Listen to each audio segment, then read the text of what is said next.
Ayegoke, entrepreneur, sustainable trade advocate, communications expert, and coach, is co-founder of the Africa Sustainable Trade. For his first, Dr. Ama, immediate past chairperson of the British Business Group Nigeria, currently chairperson Africa Sustainable Trade, which she co-founds. Welcome aboard, everyone, ladies and gentlemen. Or let's say ladies, just in case there are other ladies also joining us virtually. All right, so please be free to raise your hand if you have a thought while another person is speaking.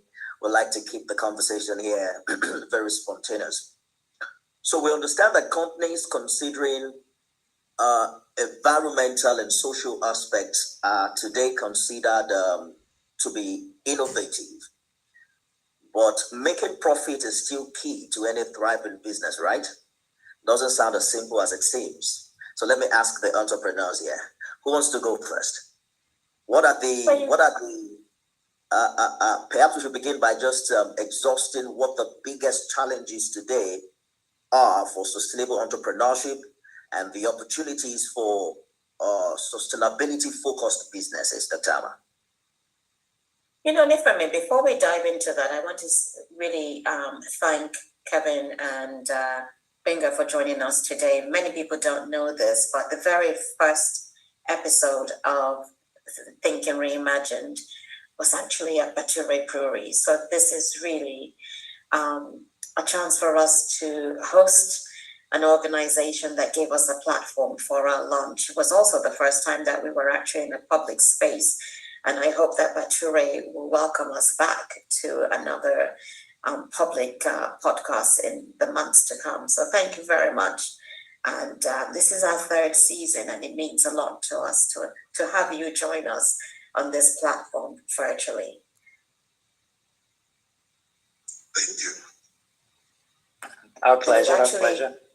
No, thank you. And it really speaks to the whole story of sustainability, because when you think about it, we approached you and asked if we could host our podcast at the brewery venue. And because of the way you have built the business, you encourage community to come in and have events there. You have intergenerational audience at brewery. And you include the community and environment in much of what you do. And really, when you think about sustainable businesses, we're looking at impact. What is the impact of the business? All businesses want to thrive financially, but what is the impact? The long-term sustainability is very crucial. So I actually believe that this question should be turned over to one of the other entrepreneurs is here, either Kevin or gbenga or Yinka, which of you would like to start the conversation today?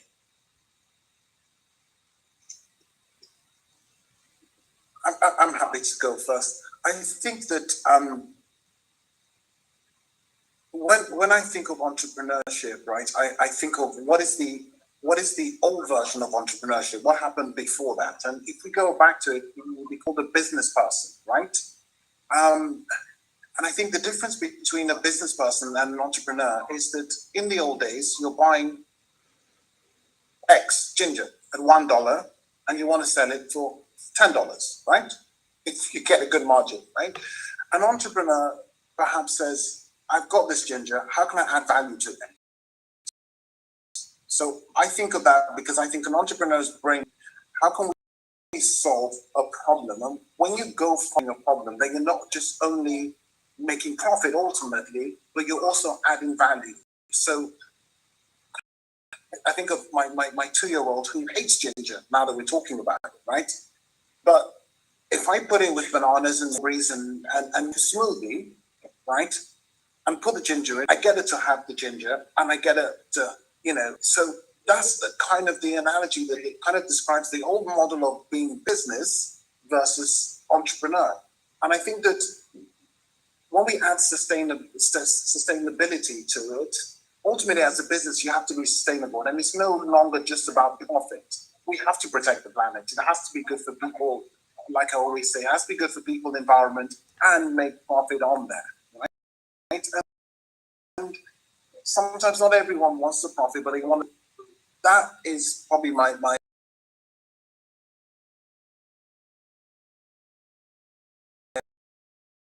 my intro take on particularly when you consider that to pride in the subcontinent.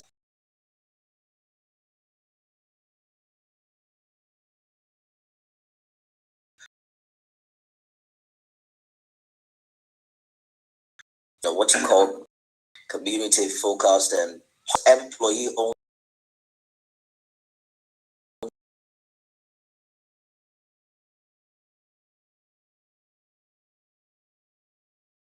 craft.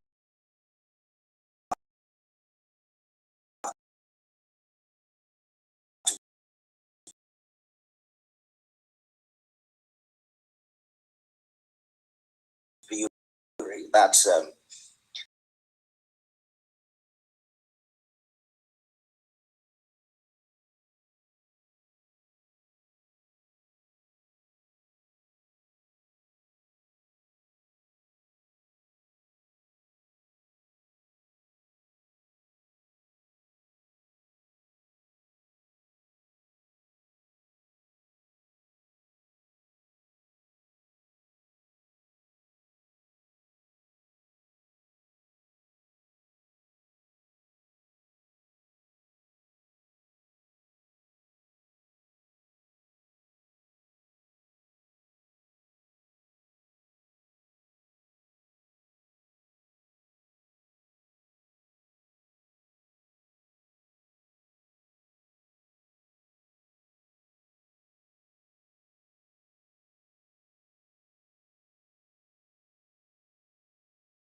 and appreciate not only beers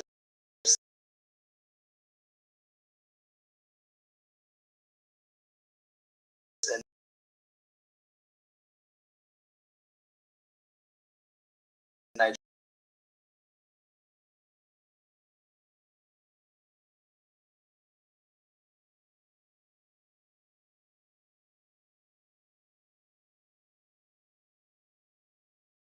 Nigeria, but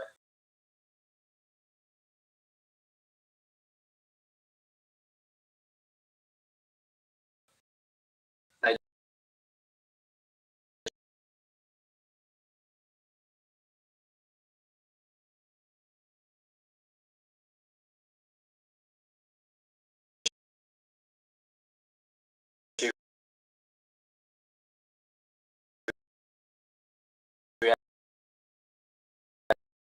and West Africa as a center of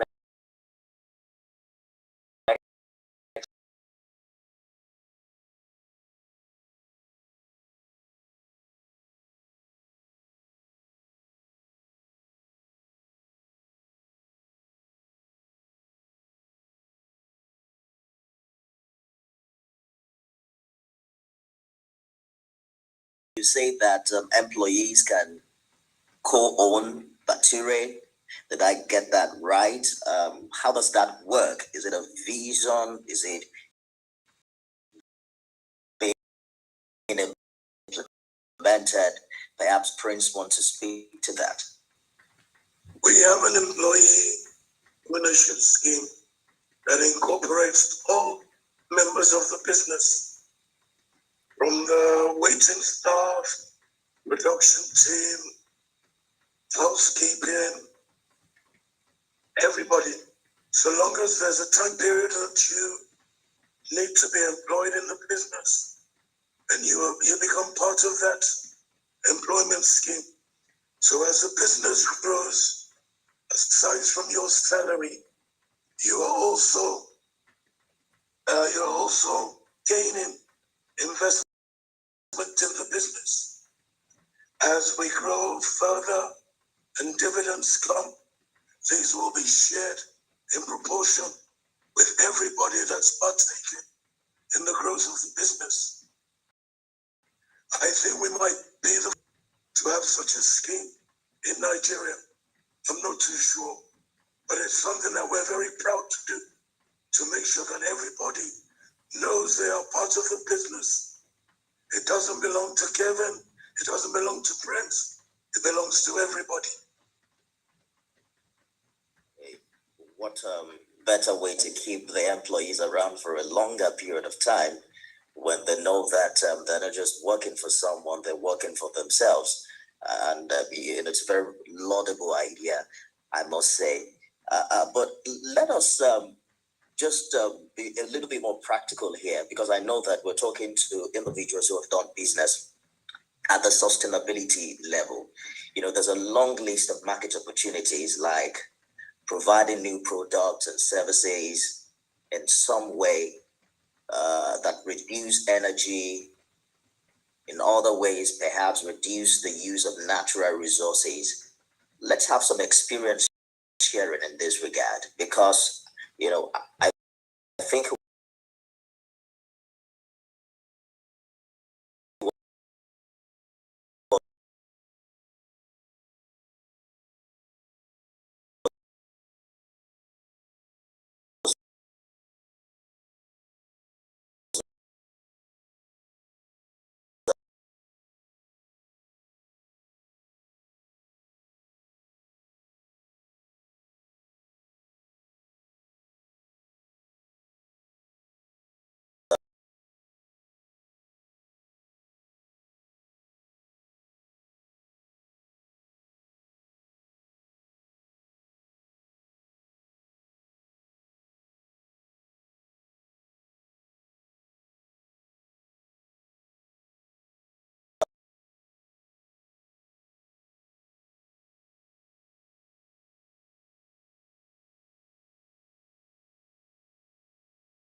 go ahead, please. And bring a family of four and have sushi and pizza and great burgers in one place.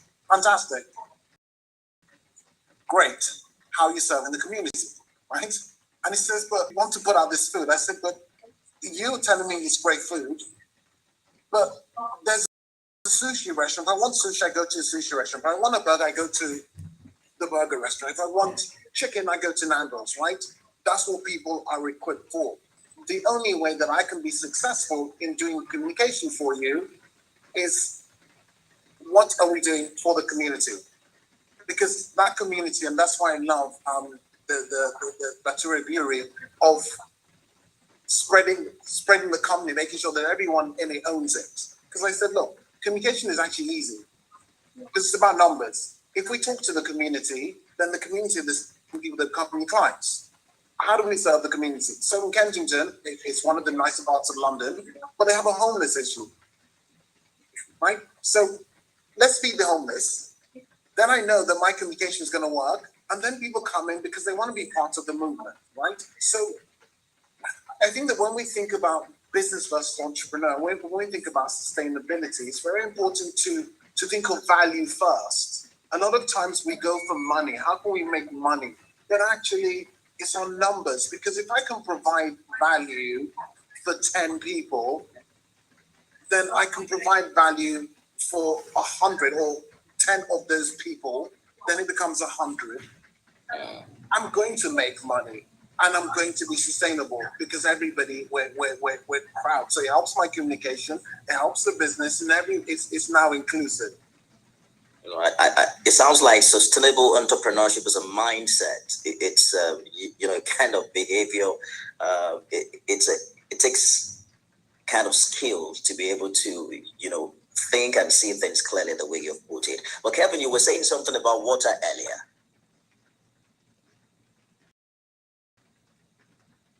Yeah, the business, we realize that we will have an impact on the environment with anything you do, whether you're buying a new pair of trainers or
emissions when you're moving cans both to your facility to package, but also out there as well. So we made that decision as a business that to go with cans is partly for that reason. A lot of people didn't understand it or weren't really interested in that. The next big task for us is water. So water use in beer making, even if you're very efficient, like a mega plant that you would see anywhere in the world, is about 8 litres of water to make 1 litre of beer. But we also recognise in Nigeria many people don't have access to clean water on a regular basis. So the big challenge for us is how do we reduce our water as much as possible through recycling, reusing the water in the cleaning process, reusing it in the sewage process as well, and to bring that ratio is reduced as much as possible. And then how can we then commercialise or incentivise people to pay more for our beer, knowing that for every, say, 100 cans you buy, we will build a borehole or a water treatment centre somewhere else. And that's not something that's happening now, but that's something we have a vision to do as well, because we use so much water at the brewery that that's one thing we would like to give back as well.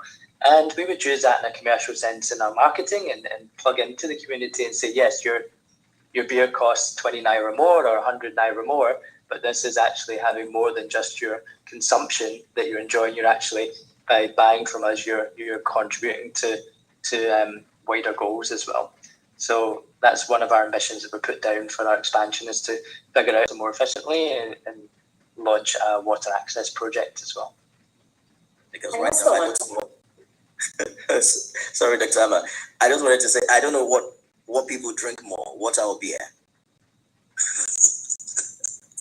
That's a very good I know at the brewery what they drink more of, for sure. Maybe not across the country.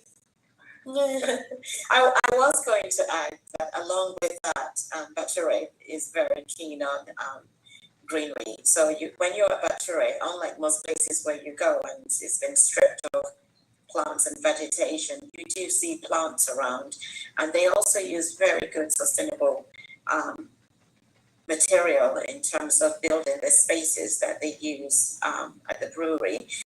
One of the things that they have not mentioned, which is very critical component of this, is not only are they creating beer, I'm not a drinker, but I do recognize that people appreciate what they put forth, is the creative aspect. I mean, Battery Brewery is known for entertainment, and they feature local artists.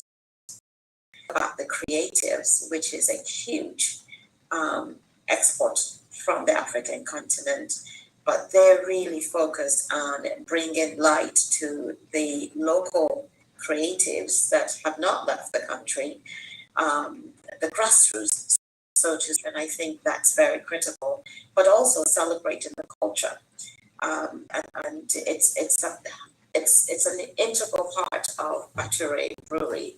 So you can't look at it as a brewery that's manufacturing beer, as much as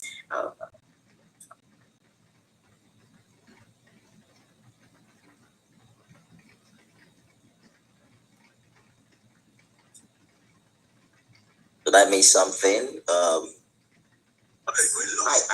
You lost me for a moment, so I You're don't back. recall where I am, but I'm back. So it's really important for us to look at the whole package because, again, going back to sustainability, you can make profit, but that should not be the goal. It's the intention behind the business that's important. It's the value that you're adding to the community. It is the actions that you're taking to make sure that not only are you offering opportunity employment, but you're also developing the individuals that are part of your organization. And it's one of the key reasons that Africa Sustainable Trade was started is that so much is done in silos. But here you can look at a whole package and look at the nexuses, which is very important to us. And if you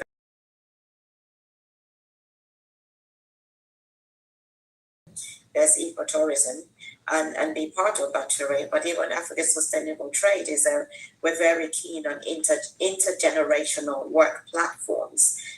It's the reason why we have an intern who is 16 that's working with us, building those skills at a very early age. And I must say, we need to pay more attention to the youth because the youth have incredible ideas, but we have to listen to them because they're the ones that are going to open up avenues and come up with visions that we have not even thought about. But opening up the mindset within the culture to recognize that there's some value, there is much value in giving youth an opportunity to speak, to participate, and to add to the economic development of the community and overall the country and the continent. Indeed, Dr. Ama. The whole concept of barter rate serve is a crazy one. A craft brewery in Nigeria, the first of its kind. And, the fact that you are choosing. I know that we've had conversations in the past with Kevin in barter rate serve, and he told us the story about, his family's history with Africa and the rest of it.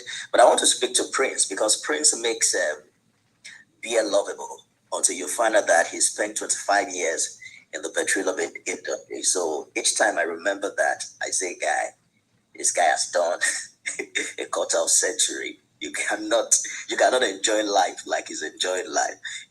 I peeped through his Instagram page, and Prince is just living the life and enjoying himself. But let's talk about how the business itself is thriving. I think it's been around for 7 years, thereabout.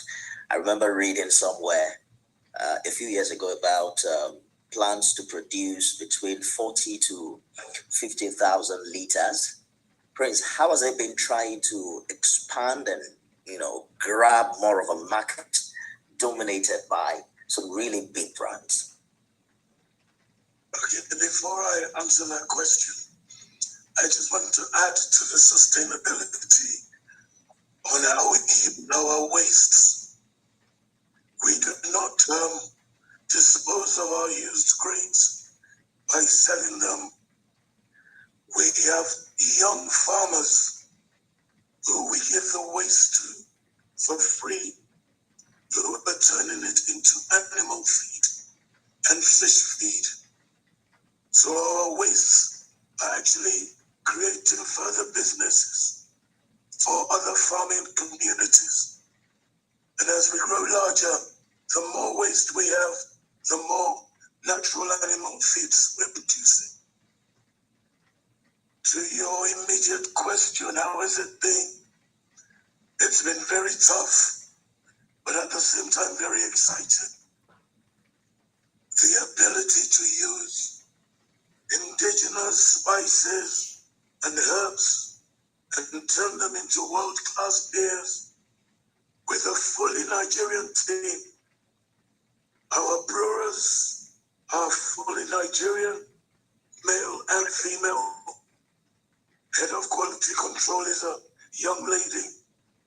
So we're excited. Of course, there are the infrastructural challenges in Nigeria in terms of power, which is why we're looking to use solar energy as much as possible in our production facilities. In terms of manpower, We have to spend a lot to train our staff in service, delivery, and what is expected. Customer is your king. If they are not there spending their hard-earned money, you will not be in business. So we have to spend a lot of time training them and constantly training them. It is not an easy environment to operate in, but we're enjoying the challenge. The regulatory authorities, they do not understand the concept of a craft brewery. When they hear brewery, they think of Diageo, Nigerian breweries. So they're expecting money to be rolling in through the coffers. So we spend time also educating them of what we're doing. With regards to the major players, we are not competitors with them. We are part of a niche market in the beer industry that has not existed before. Nigeria is primarily a lager market. A lager being a style of beer, mainly European origin. And you have Guinness that makes stout, Irish origin. What we do in Brewery is we create various styles of beers, ales, pale ales, lagers, and stout, using indigenous spices and herbs. We are the premium side of the beer market. And do not be surprised when you find employees of these big players coming in regularly to enjoy Brewery beer. We are growing the industry rather than competing with them.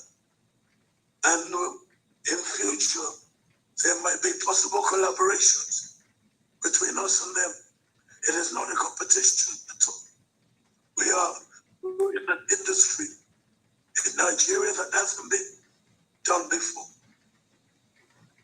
Interesting. Having listened to Prince, Brewery needs no more advertisement. We want to especially once again welcome our live stream audience on LinkedIn, on Facebook, and on YouTube. You can also participate by dropping your comments. This is from Ronald Robinson, who says, arts and culture release creativity and produce community harmony. I think he was referring to Dr. Amma's submission earlier. If Kevin is still there, I was just wondering, 7 years after doing business in Nigeria, can you confidently say that Brewery is a profitable company? So we only really set up in Lagos 2 years ago. So or just over 2 years ago. So we're still pretty young.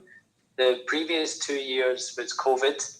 And in 2019, 2018 is when we did the pilot. So we've not really been around for 7 years, although I've been brewing and experimenting with Nigerian flavors since around 2016 to get started. We've come a long way for sure, as you said, from an idea, a pilot, startup in Lagos, and now going into an expansion plan. Our key goal is to grow the business with everyone. So we're not looking at this junction to really be raking in profits and giving out dividends. Every penny we make goes back into the business to help it grow. So yes, we're EBITDA, or we're break even at the end of the day. We don't, but that's because we're putting everything we make into growing the business. There may come a time, hopefully there'll be a time when Prince and I can reward ourselves and put our feet up and say, hey, let's take a nice dividend out, but that's not on the horizon at the moment. Now it's all about growing the business. We're still so small and there's so much to do that we need those incomes to grow the business. These things take time, but the future looks bright already. Let's bring Mr. Ayegoke back into this conversation. There's the community development, community stewardship angle to sustainability, the idea of taking responsibility for the well-being of the environment, doing something to restore or protect, the well-being of the space that we use. Usually, you hear resolutions from the UN. There are only, global companies, now have sanctions if they don't comply. But how do we make this a cultural thing, particularly in Africa, where even small businesses can begin to, you know, uh, uh, uh, weave community stewardship into the fabric of what they do?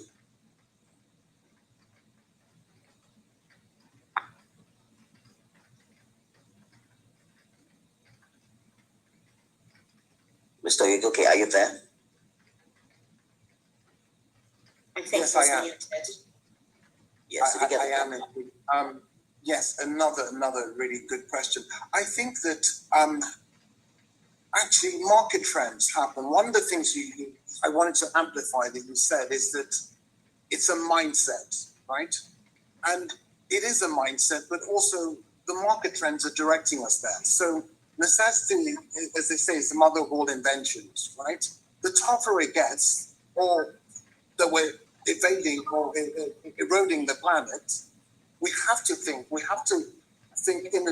innovatively, right? So think of the giants like a Blockbuster, right? Blockbuster wasn't, as an entity, it was great where you get your videos from that. But a giant like that went down because it actually wasn't sustainable.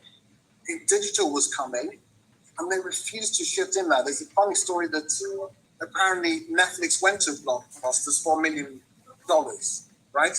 And they turned them down. Right? Worst mistake ever. Toys R Us. Toys R Us is a giant, went down because it actually wasn't serving the community. But how does a toy shop that serves kids are born every day, right? How does that go down? Because actually it's not moving with the trend. So ultimately, we have to be looking, and this is why we have to be inclusive. Because our mindset is stuck. The older you get, they say that once you hit 35, I'm just shy of that. Your natural ability to be flexible, because every decision you make is more or less set, right? This is why we have to employ the young generation, because they're flexible. They come up with stuff, and their natural ability today, you speak to a young entrepreneur, and they're thinking, how can we create an app that connects consumers and connects buyers and sellers? They're already thinking about the community. That's their natural mindset. So a lot of it is about us really imploring that collaborative nature so that everybody has a voice, because there's no right or wrong answer. The Ubers, who are the biggest car company or taxi company without taxis, or the Airbnbs, who are the largest accommodation without actually owning the physical, is the way forward. But guess what? It's actually putting money, and it's sustainable, because if I've got a spare room, great. I'm going to earn that extra cash by renting it out. So I think that ultimately we're shifting towards that. Nigeria, particular 200 plus million people, saw a shift in the currency going to 1,000 to 1. Necessity pushes that, right, okay, we need to earn Forex. Interesting question I wanted to ask Prince and Kevin is, 7 years or between 3 to 7 years in business, what is your trajectory for export? But before export, what is your trajectory for inter-Africa trade, right? What are you doing for the neighboring countries? Is that in your plan? Is that, because one of the things that we really push, or the two pillars that make up Africa's sustainable trade, is saying that there's not enough inter-Africa trade. It's easier to get from Lagos to London. There's currently about 14 to 15% inter-Africa trade. And we think that that's leaving a lot of money on the table, because the numbers are 1% increase to 15 or 16%. is $70 billion to the GDP. So what does it look like when we add 10% just inter-Africa trade? Who wants to go for Bature? Maybe I can go on the export and trade, and then Prince can come on Forex, because he probably has a lot more experience in that than me. So there is, just to be quite clear, there is some technical limitations as a small brewery on how far we can export. All of our beers are made fresh and we don't pasteurize, which means that anything over 10, 12 hours in transit and our beer will start to not taste as great as it should.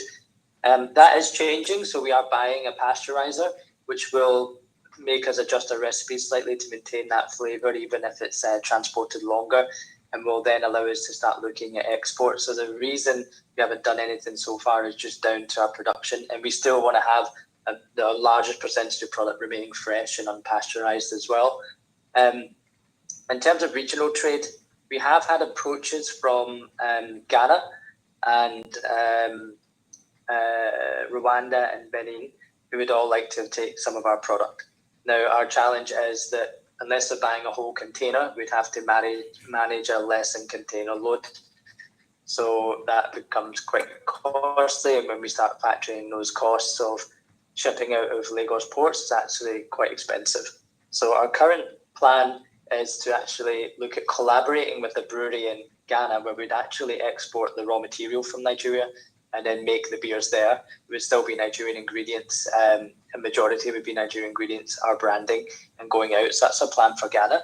In terms of export, we do want to look at the markets in London for the diaspora and the kind of craft beer community there. We have initial discussions going on with Dubai as another area that's looking for new beers from, let's say, the African continent itself. And then there's also the Chinese market, which we have some connections with, who are looking for very unique beers as well. And all those locations would be on a full container load being exported. So it's a good question, like why not just focus on exporting to Liberia, Sierra Leone, Benin, Togo, but at the end of the day, there's 200 million Nigerians that we need to get some beer to first before we would actually consider going into some of the smaller regions, with probably Ghana being the exception because of a potential collaboration now. But that doesn't answer that big challenge you said about growing Nigerian exports. I think it is something that should be done. Sounds like we'd like to conquer Nigeria first. Yes, it is important for us to be able to conquer Nigeria, but I do think that there's added value when you can take it within the continent. And I think Yinka already mentioned this, that for Africa's sustainable trade, increasing intercontinental trade is a key pillar for us. Because one, it adds value, two, it helps with further investments, but it also creates jobs, and that's a key point. Here we are we're talking about Bature Brewery in Nigeria, which is very keen to hire regardless of the demographics. And I was actually really pleased. I think I talked about the fact that they have women employees there, or team members, and one of them is actually the do you call it the master brewer? I think that's fantastic. What do you call it? She's in charge of quality control. In charge of quality control, and I think that's fantastic. Future By the master way, she's a master brewer as well. By the way, did you know that women used to brew the alcohol, and that's traditionally a role that women have held? Yeah, it was invented by women. So, men just yeah. So what happened? What happened to all those women? Where are they? You've got to do something. They weren't drinking enough. The women weren't drinking enough, or the men weren't drinking enough. They weren't drinking enough. But that's something that we should tap into. What happened? Now, I do want to say that one of the things that we're all talking about here is bringing the youth, bringing the youth to the forefront, giving them a place at the table to participate in this economic expansion. I know that Africa's Sustainable Trade, we actively have hired interns. We brought in interns to work on our social media because they understand that medium better than Yinka and I and the other partner, Lumide. I mean, if you were to add up our ages, it's almost 200 years. I hate to admit it. So why not go to the youth who come and tell us this is what is appealing, this is the content that should be out there. No, it's the truth, Nifemi. Andy looks like he just, what did he say? He just passed 30, she's just shy of 35. Don't buy it.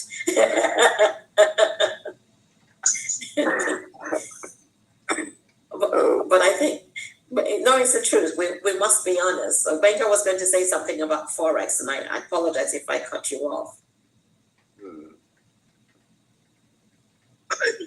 Well, the challenges of Forex are well known to everybody. I really don't have much to say at the moment because we're still watching the politics of government, the ups and downs of the exchange rate. Those are part of the challenges that we're facing in the country. But how much impact is it having on your business? Because you talked about government policies.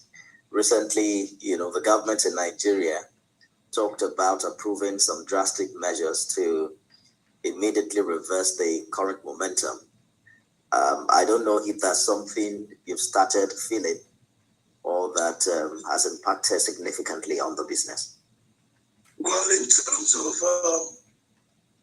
Forex needs, we do try as much as possible to use indigenous products. So our Forex needs are, compared to a lot of others, are minimal.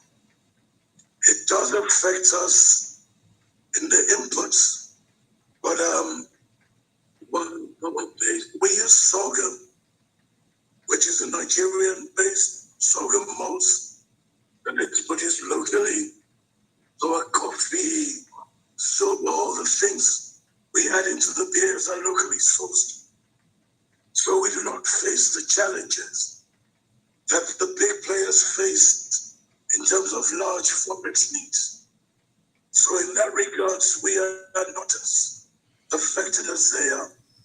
But it does affect us with regards to the hops, the barleys that we need to bring in. But in the long term, we would hope we'd be able to source those locally as well, partnering with hydroponic farming companies setting up here in Nigeria. All these things with proper government policy guidelines can be mitigated against. These obstacles can be overcome from the Forex angle. So one thing is certain, everyone, the fact that consumers around the world are coming into awareness of the health benefits of what they consume, the environmental degradation. People now want to ask how much sugar is in this thing I'm drinking, or what impact will it have on my health subsequently. So businesses are also being forced to toe the sustainability path. But in conclusion, I'll just ask everyone to, talk to business owners in Africa who are feeling the economic pressure, of what appears to be our current reality, and how they can explore the sustainability alternative and, take advantage of the economic opportunities that it provides. Who's going first? Can I just add very quickly that it is true that there is a pinch in Nigeria, but we have to recognize that this economic challenge is felt everywhere in the world right now. It is not unique to us. It may just be a little bit heightened because of the Forex issue in Nigeria right now.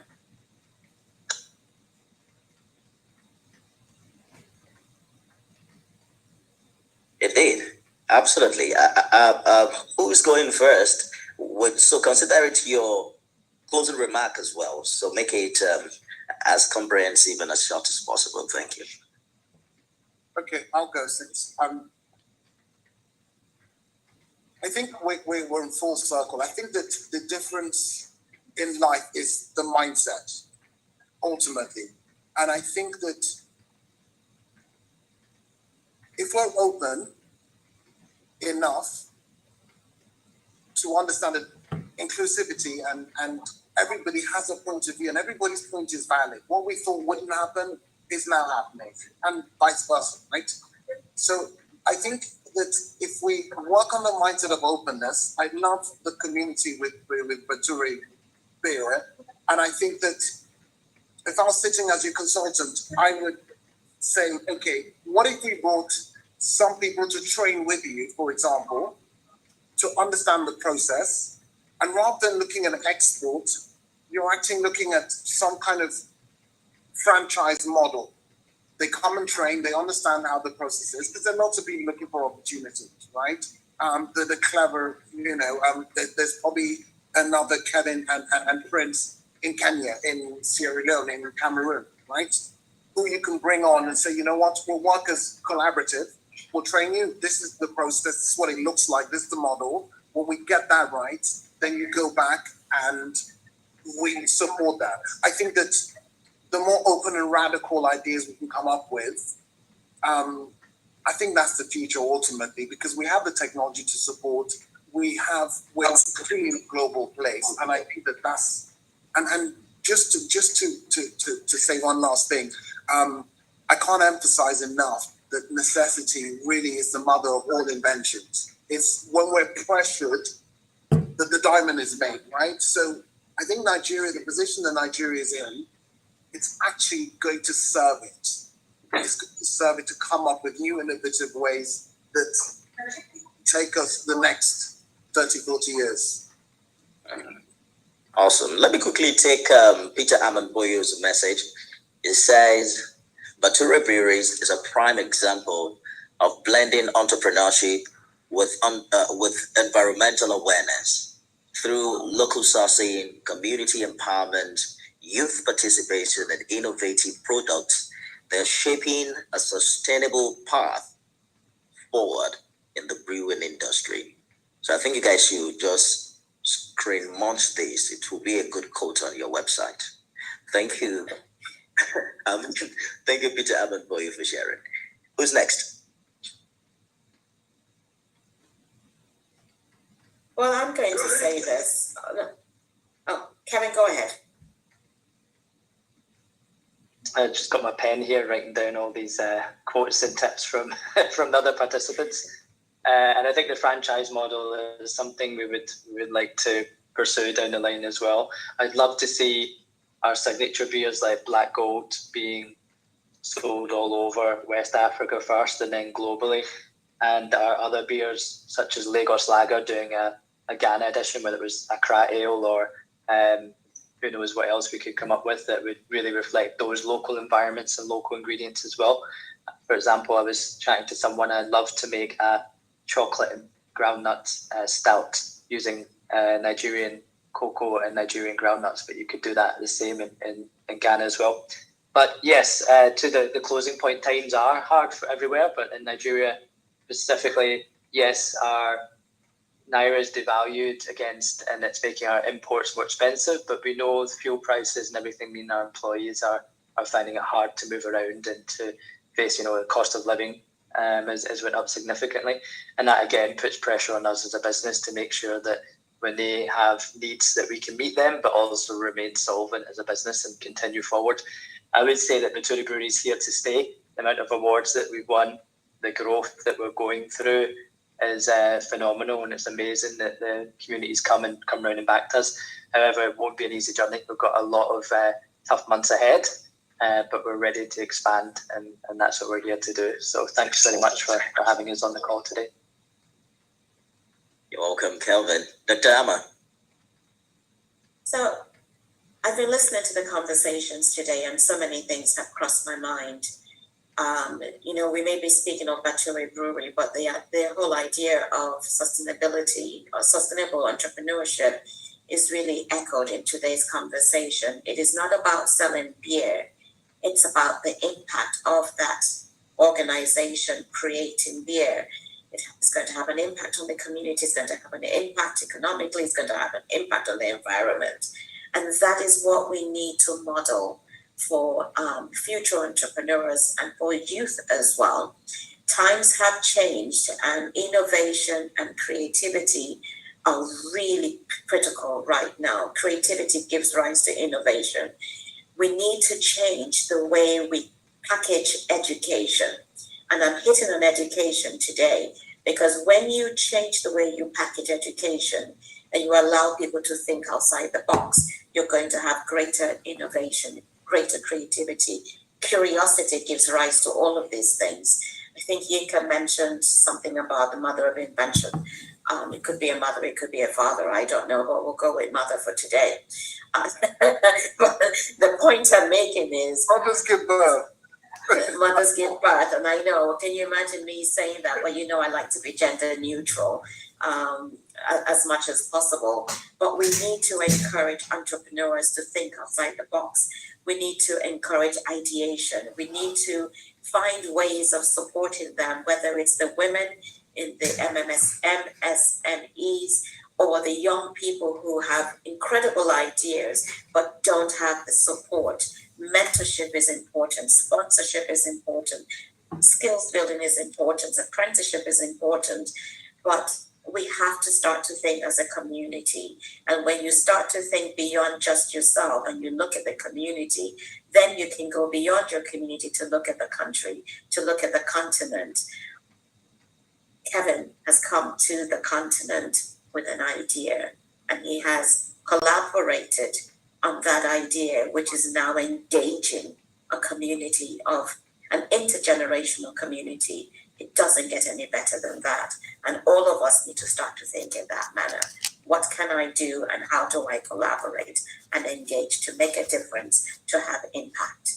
And money will follow that. Always does. Thank you.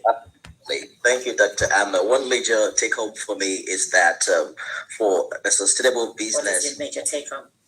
Yes, for a sustainable business practice, as an entrepreneur, you must, continually look out for innovative ways to protect your environment, improve societal conditions, come up with good services and methods that reduce the detrimental activities that we see all around us, while also generating profits for for the business. So if you are curious about cultivating this mindset, I would just say listen to this podcast again, maybe again and again, and I'm sure that you'll pick one or two things that can help you through the sustainable way. A big thank you everyone for being a part of this episode.